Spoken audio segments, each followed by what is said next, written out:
Hello students, आज हम क्षितिज भाग 2 कविता अट नहीं रही, जिसके कवि सूर्यकांत त्रिपाठी निराला जी हैं,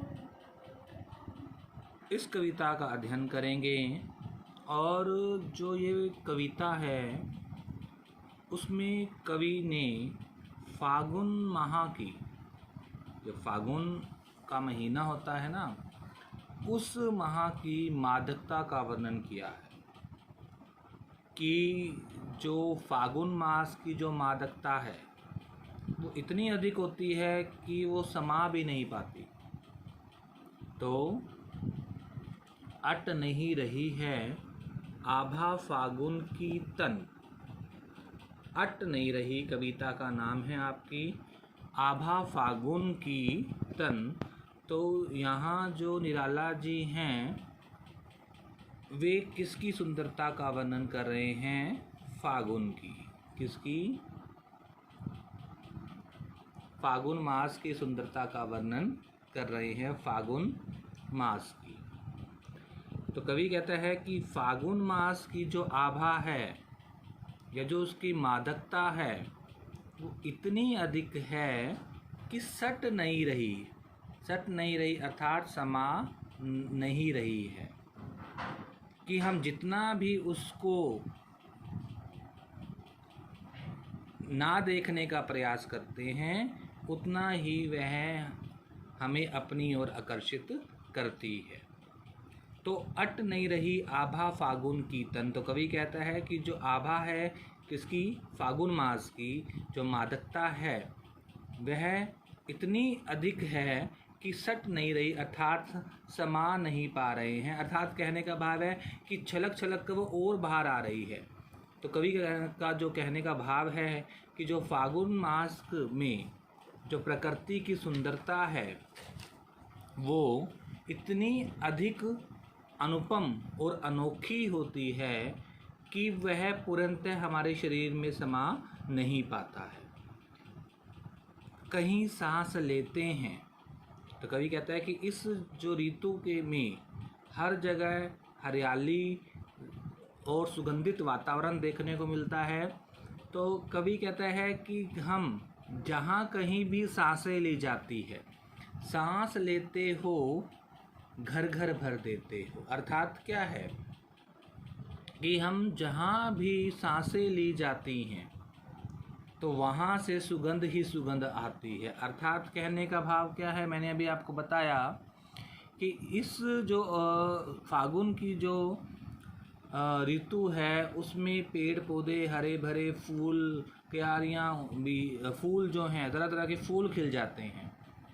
तो फागुन मास में जो वातावरण है उसकी मादकता ऐसे भर देता है कि उड़ने को घर घर भर देते हो, कि जो पूरे घरों में हम बात करें कि जो वातावरण की ऐसी मादकता को भर देता है कि उड़ने को नभ में तुम पर कर देते हो। अर्थात क्या है कि आपका जो मन है वो फड़फड़ाता है उड़ने को, कि पंख फड़फड़ाते हुए उड़ने को तुम व्याकुल या आतुर हो जाते हो। अर्थात क्या है, कवि कहता है कि उसका मन भी उस प्रकृति में मिलने को करता है और प्रकृति में पंख फड़फड़ाकर उड़ने को उसका मन आतुर हो जाता है। आँखें हटाता हूँ तो हट नहीं रही हैं। तो कवि कहता है कि यदि उस सुंदरता से या उस मादकता से, कौन सी मादकता? फागुन माह की, अगर वो अपनी आँखों को हटाना भी चाहता है लेकिन वो हट नहीं रही है, अर्थात वो हटा नहीं पा रहा है। तो कहने का अभिप्राय क्या है कि कवि अपनी आँखों से फागुन के सौंदर्य को देख रहा है और जो फागुन मास में प्रकृति का जो सौंदर्य है वो बड़ा ही मनोरम और आकर्षित लग रहा है, जिससे कवि क्या है, अछूता नहीं है। अगर वो उससे अपनी आँखों को हटाना भी चाहे लेकिन वो हटा नहीं पा रहा है।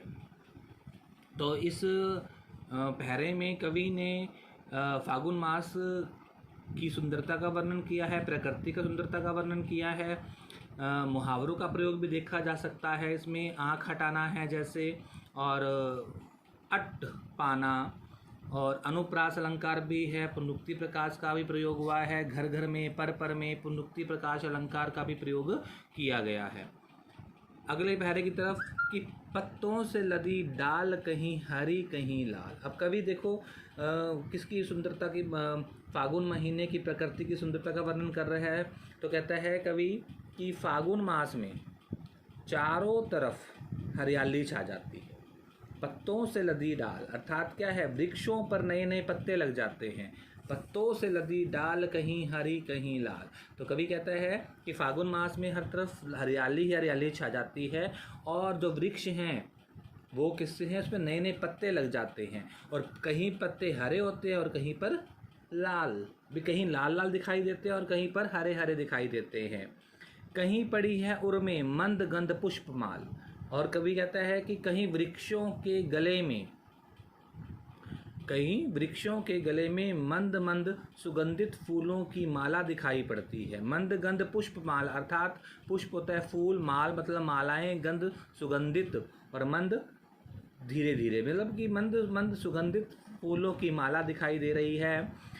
पाट पाट शोभा श्री पट नहीं रही है। और कवि जी कहता है कि स्थान स्थान पर सुंदरता इतनी अधिक है या इतनी सघन है कि वह समा नहीं पा रही है, बल्कि वह स्थायी रूप से प्रकट हो रही है। तो कवि क्या कहने का भाव है कि वृक्षों पर सुंदर सुंदर फूल आ गए हैं, और वो इतने सुगंधित फूल हैं, कहीं लाल हैं कहीं हरे हैं, और वृक्षों के गले में मंद मंद सुगंधित फूलों की माला भी दिखाई दे रही है। और कवि कहता है कि इस सुंदरता से भी इतनी सघन हो चुकी है, अर्थात सघन अर्थात विस्तारित हो चुकी है कि वह समा नहीं रही है, बल्कि सब स्थानों पर स्थायी रूप से प्रकट हो रही है। तो कवि कहना चाहता है कि जो प्रकृति फागुन महीने, जो फागुन का माह है, फागुन का जो महीना है, उसमें प्रकृति सर्वत्र हर जगह सुंदर दिखाई देती है। और इसमें भी अनुप्रास अलंकार का प्रयोग है और पुनरुक्ति प्रकाश का भी प्रयोग किया गया है। और कवि की जो शब्द चयन है सर्वथा उचित है, भावना अनुकूल है कि,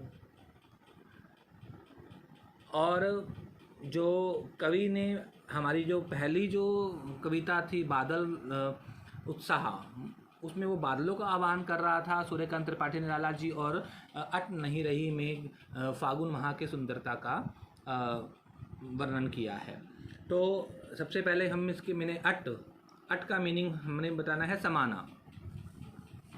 जो अट है वो है समा नहीं पा रही है, समाना। आभा चमक हो गई है उसकी, फागुन मास की जो मादकता है या चमक है।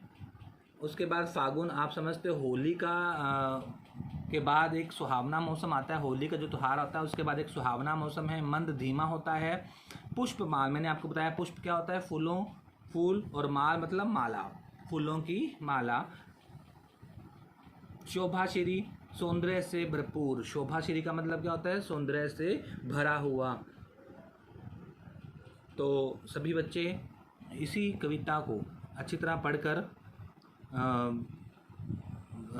अच्छी तरह पढ़ेंगे, और अगर किसी प्रकार की समस्या है तो मुझसे आप संपर्क करें। धन्यवाद।